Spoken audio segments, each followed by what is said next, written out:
Président. Madame la sénatrice. Merci, Monsieur le Président. Alors, Monsieur le Président, Monsieur le Vice-président Nicolas Lebas, Mesdames, Messieurs les conseillers régionaux, chers collègues. Tout d'abord, au nom des élus du groupe UDI Union Centriste, je vous remercie et je remercie bien sûr Nicolas pour la présentation synthétique et très complète de l'arrêt du projet du SRADET que vous nous proposez d'adopter ce jour. Vous l'avez rappelé, ces 3 ans de concertation, ce sont aussi et surtout 3 ans de travail pour donner une vision et un cadre, et non pas le contenu et les projets, mais bien un cadre stratégique, une véritable vision prospective à notre région. À notre arrivée en responsabilité en 2016, il existait bien des schémas, tant côté Picard que côté Nord-Pas-de-Calais. Ces schémas ont fait parfois l'objet de débats et de critiques. Ils étaient parfois très théoriques, peu opérationnels ou trop sectoriels et au final, tous les acteurs ne s'y reconnaissaient pas. La loi NOTRe nous imposait la réalisation d'un SRADET, vous l'avez dit, c'est la loi et il faut l'appliquer. C'est bien le cadre dans lequel nous évoluons tous en tant qu'élus.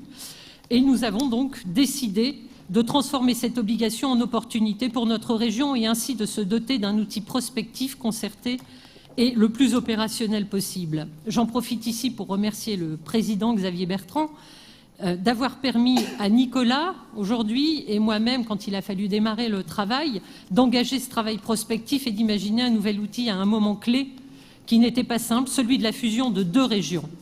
La loi NOTRe a renforcé le chef de filet de la collectivité régionale en matière d'aménagement du territoire, imposant la réalisation d'un nouveau schéma intégrateur, c'est-à-dire c'est dans cet objectif que le SRADET a été conçu. 3 défis étaient alors lancés au tout début de notre mandature.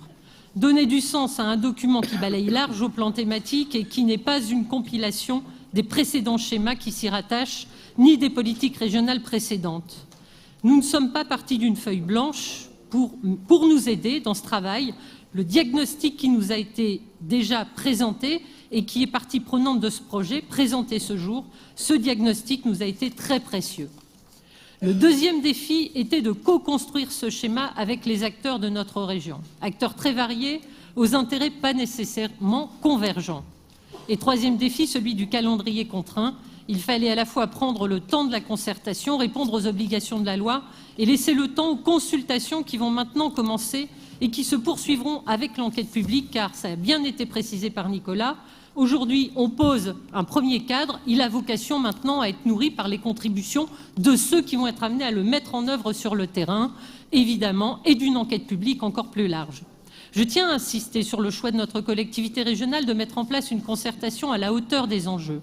En effet, les modalités de concertation ont été, comme l'a rappelé Nicolas, au-delà de ce que nous imposaient les textes. Cette co-construction s'est notamment appuyée sur des échanges avec les territoires, appelés espaces de dialogue, des espaces au dimensionnement suffisant pour envisager tous les enjeux territoriaux et surtout travailler avec l'ensemble des collectivités territoriales, intercommunalités petites et grandes.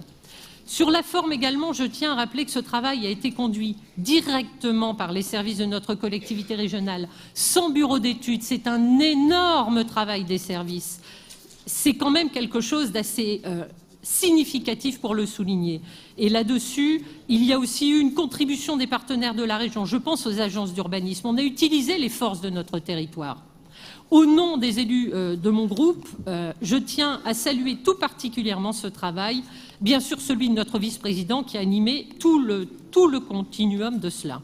Vous l'avez constaté, mes chers collègues, l'arrêt du projet du SRADET concerne tous les domaines de compétences de notre région.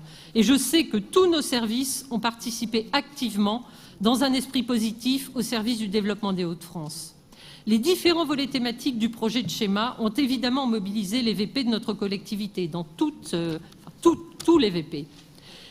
Ils ont contribué à définir et à fabriquer ce document. Je peux vous assurer que, bien sûr, nous continuerons à accompagner et à nous engager aux côtés de l'exécutif dans ce cadre et dans la nouvelle étape de concertation et de consultation qui va maintenant être mise en œuvre. Parce que ce document, au final, est un document prospectif permettant d'envisager notre région à 20 ou 30 ans, mais il est aussi et surtout une boîte à outils. Les politiques régionales que nous avons adoptées depuis 3 ans et celles que nous allons mettre en œuvre dans la deuxième partie de ce mandat continueront à s'inscrire dans cette perspective. Le schéma ne sera pas un document de quelques centaines de pages que nous garderons sur nos bureaux. C'est un document qui va nous obliger, qui nous assigne des objectifs que nous devons traduire dans nos choix politiques et dans les outils à adopter. Je prends le dernier exemple qui nous a été présenté lors de cette séance. Nous avons fait le choix, dans le SRADET, de conforter nos centres-villes et centres-bourgs. L'appel à projet présenté par Salvatore Castiglione, que nous avons adopté ce matin sur proposition donc de l'exécutif, est une traduction concrète des objectifs du SRADET. C'est toute notre politique d'aménagement du territoire, et je pense aussi à la PRADET, qui s'inscrit dans cette philosophie et de manière très concrète pour tous les territoires de la région, des plus urbains aux plus ruraux. Compte tenu du temps imparti donné à chaque groupe, il me sera impossible d'aller dans tous les volets thématiques, et je me contenterai donc d'aller sur 3 points. Le premier, le volet biodive. Nos collègues du groupe Rassemblement National l'ont évoqué. Le document écrit décrit parfaitement la qualité et la diversité de la biodive des Hauts-de-France. Mais très clairement, le projet de SRADET n'oppose pas l'homme à son environnement, mais propose de préserver nos ressources et de mener une politique de développement respectant les enjeux environnementaux. Les exemples, là aussi, sont nombreux. Je citerai celui des milieux boisés, justement. Au final, la région des Hauts-de-France reste une région faiblement boisée, certes, mais ces forêts ont des bois de qualité et d'une grande variété. Il faut donc inciter les propriétaires forestiers, qui représentent 73% des surfaces régionales, à accentuer le boisement. Très concrètement, va être lancé un appel à projet en ce sens, soutenu par les fonds européens lors de la prochaine commission permanente. Notre plan filière bois contribue déjà aussi à valoriser nos espaces forestiers. Comme nous l'avons déjà proposé, nous devons également accentuer la prise en compte de l'urgence climatique dans l'ensemble de nos politiques régionales. La mise en route de SRADET sera l'occasion de se l'appliquer dans chacune des composantes de la vie de notre région. Sur le volet mobilité, le diagnostic pose bien le niveau des enjeux que nous devons relever. Dans les Hauts-de-France, 72% des actifs travaillent hors de leur commune de résidence et la part des transports collectifs utilisés reste trop faible. Elle ne dépasse pas 7%. Sur le sujet de la mobilité, le SRADET pose aussi de très nombreux enjeux. Il faut absolument que nos partenaires, et je pense ici à la SNCF, nous entendent. Nous débattrons ce soir du maintien de la desserte TGV des villes dites secondaires de notre région. Le maintien de cette desserte grande vitesse est indispensable. Nicolas Lebas l'a rappelé tout à l'heure. Si je peux insister sur un territoire que je connais particulièrement, celui du sud, du nord, et bien évidemment, priorité doit être à la modernisation des lignes de transport TER qui relient le Hainaut à la métropole. Il faut renforcer le cadencement afin de faire de nos capitales infrarégionales, toutes nos capitales infrarégionales, des villes facilement accessibles et attractives. L'enjeu notamment pour l'emploi et le développement économique est crucial, et pour leur maintien, car sinon nous risquons de connaître des difficultés. Enfin, sur le volet économique et l'emploi qui reste notre priorité, notre SRADET réaffirme tout l'enjeu du Seine-Nord et des plateformes qui devront irriguer l'ensemble de notre territoire.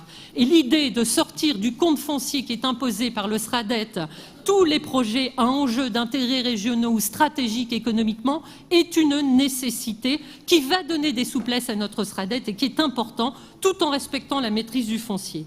Voilà, au travers de ces exemples, nous voyons bien qu'il s'agit de construire l'avenir de notre région.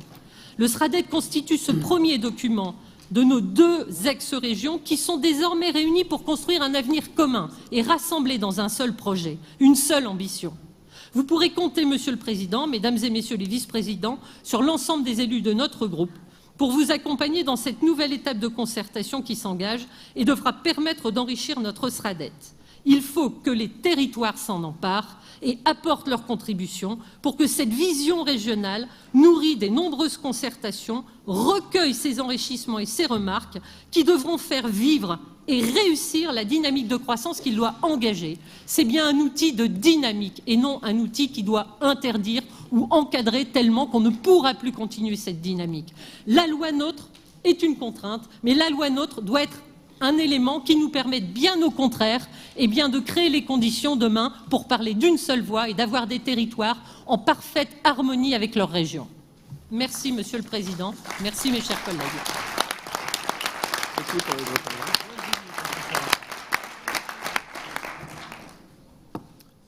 Monsieur Rapin. Monsieur le Président.